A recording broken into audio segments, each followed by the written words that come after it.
hitting productively, who's capable of excellent defense, and who really doesn't hit for much power.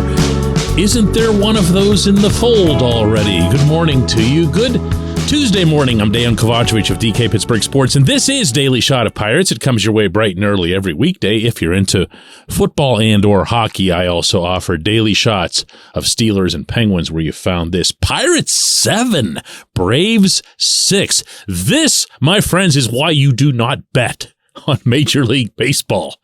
Considering the overall matchup, never mind this Pittsburgh lineup against Spencer Strider, never mind knocking around the potential Cy Young winner for a half dozen runs in the third inning. I don't really know what to say. Between splitting the 4 games that I covered up in Milwaukee and now this, the team is clearly playing better baseball than it had of late. Certainly infinitely better than that Thursday opener against the Brewers. And within this, Jared Triolo went 2 for 3 with a walk and 2 RBIs. And it's the kind of output that's becoming a little bit common for him. You know, that's not to suggest that it's boring or unwanted or anything else, but you're not surprised by it. His season marks now through 31 games since being promoted from AAA are .278 average, a .336 on base percentage, and 0 home runs and 2 doubles. So he has 2 extra base hits total out of his 30 hits.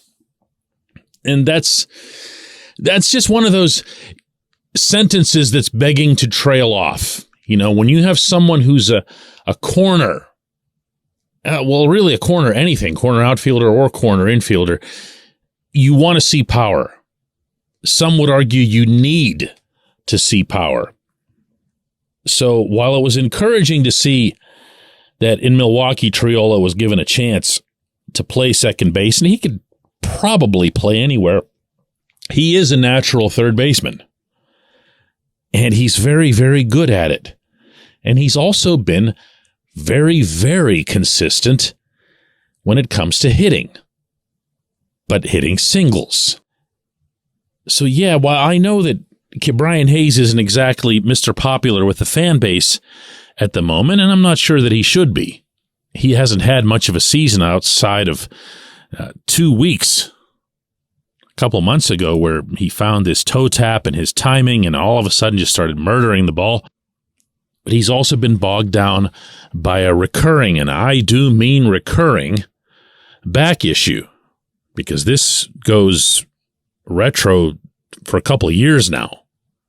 So how much of this is health related? How much of this is not doing enough to take care of the back? How much of this is just nothing whatsoever to do with the back? That seems unlikely.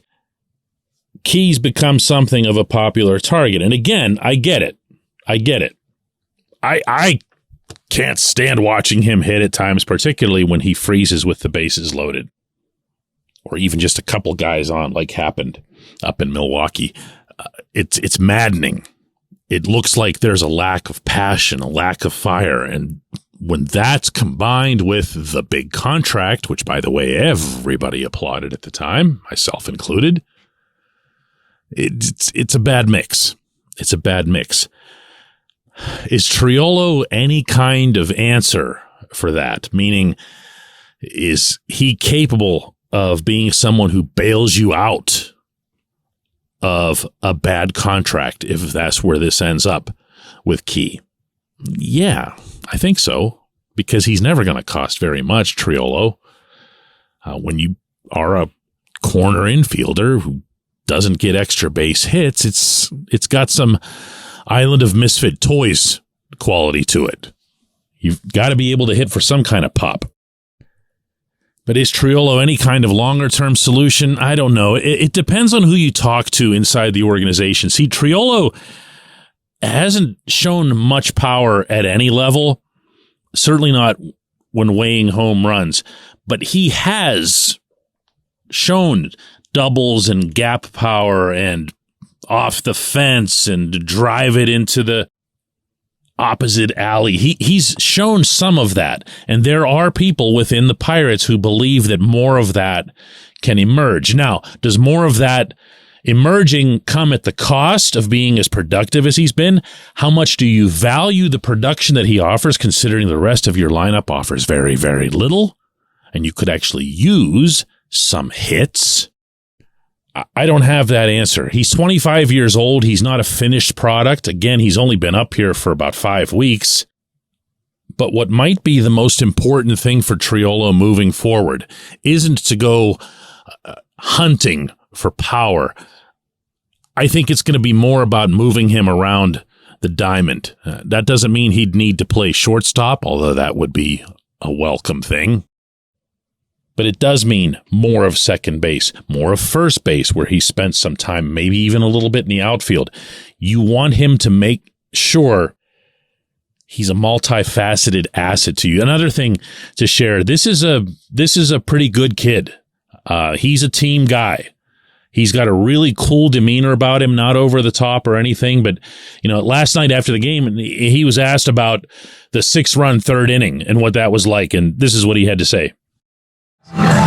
Yeah, we just stuck with our approach that we adopted from the beginning of the game, I believe. And then it was just one hit after another. I feel like it was kind of just contagious there for a minute. And that's kind of what baseball is, just kind of striking when it's hot. Yeah, it was contagious. The young guy stepped up. It wasn't any me, even though he was part of it. There's a lot of that with him. Kind of keeps to himself. Which isn't to say that he's a bore or a loner or whatever. He's not that guy that's going to go screaming, shouting, and announcing himself. He is your prototype bench guy in a lot of ways, but he's got some rounding out to do. When we come back, J1Q. This portion of Daily Shot of Pirates is brought to you by our friends at North Shore Tavern. That's directly across Federal Street from PNC Park. It's home of Steak on a Stone, an eating experience, underscoring the word experience. The steak is brought to you partially cooked on an 800-degree stone, and you do the rest. It's a ton of fun, it's a great meal, and it's a baseball atmosphere like no other in Pittsburgh. North Shore Tavern, right across Federal Street from PNC Park. Your front door, your car, your bike, your computer, your gun.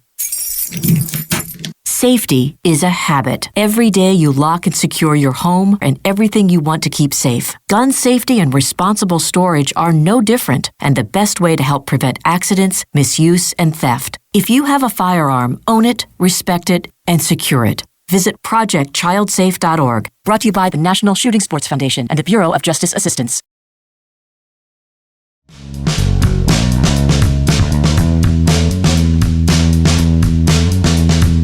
Today's J1Q comes from Michael, who says, DK, I understand why Andy Rodriguez is the starting catcher, but why isn't Henry Davis now the backup when Endy gets his needed day off? No offense to Jason DeLay, but he's not part of the future, as Davis is clearly meant to be. If Endy suffers an injury, we need Davis to be ready, and he's not developing those skills in right field.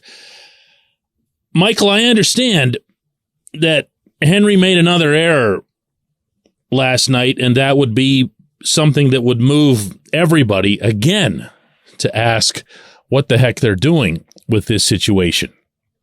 He's making some kind of miscue pretty much nightly at this point. And I feel, first of all, as if Henry should just be inoculated against any criticism, because none of this is on him. Not just saying that because I really like the kid. I'm saying it because it's common sense. The Pirates did not prepare Henry to play the outfield. Hardly at all. They brought him up, and they even said so for his bat. Now, if you go back to early May and listen to some daily shots, you'll hear this one angry dude barking about how the Pirates should bring Henry up for his bat and don't worry about where you play him. That was a time when the team was just dying for offense. Remember that? Right after 20-8, they started just falling apart offensively. And I thought that they could use a spark from anybody, whether it was Henry, Endy, whoever. But this is now a different time. This is, I don't know, are they taking winning seriously just because they're kind of 500ing right about now? I mean, you tell me. Are they worried, maybe even petrified, that Henry flat out can't catch, that he would embarrass himself and or them by going behind the plate for any sustained period? I mean, I get that sense. Don't you? Just through their actions?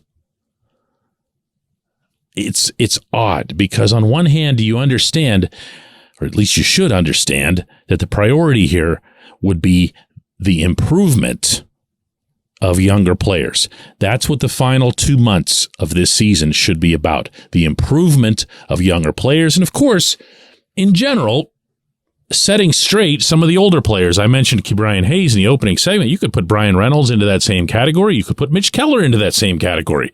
You need to see your best guys, your best experienced guys, not end on a sour note. So everybody's got some kind of claim in this. The only thing that doesn't seem to be relevant, and please don't be one of those people who's looking at the wild card standings after every time they win. Just don't do it. Don't do it to yourself, okay?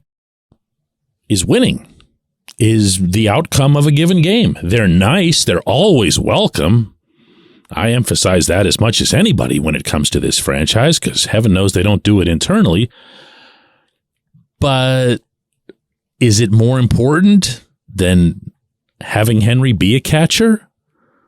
Or are you not really all that interested in Henry being a catcher and you're just kind of placating him by having him do these pregame sessions or putting him out there whenever it's 14-0?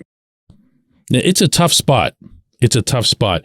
If it were me, and I've been consistent in saying this for some time now, I'd focus on Davis as a right fielder and the time that's being utilized to have him at catcher, meaning even the pregame prep.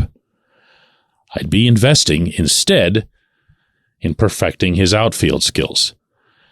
I'm going to say this again. He's had almost no reps out there other than a handful of games at the position late in his minor league tenure.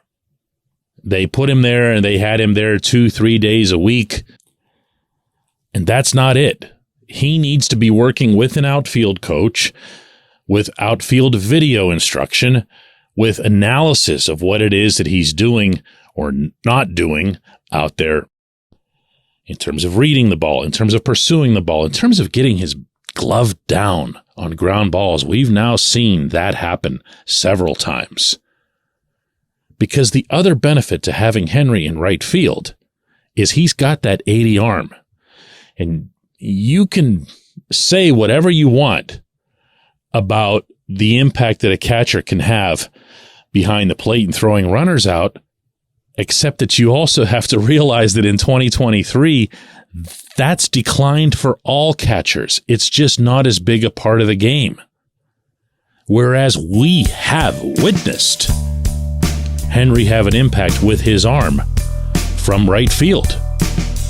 For right now, I'm in the Henry in the outfield camp. I just wish it had been handled a whole lot smarter. I appreciate the question. I appreciate everyone listening to Daily Shot of Pirates. We'll do another one of these tomorrow.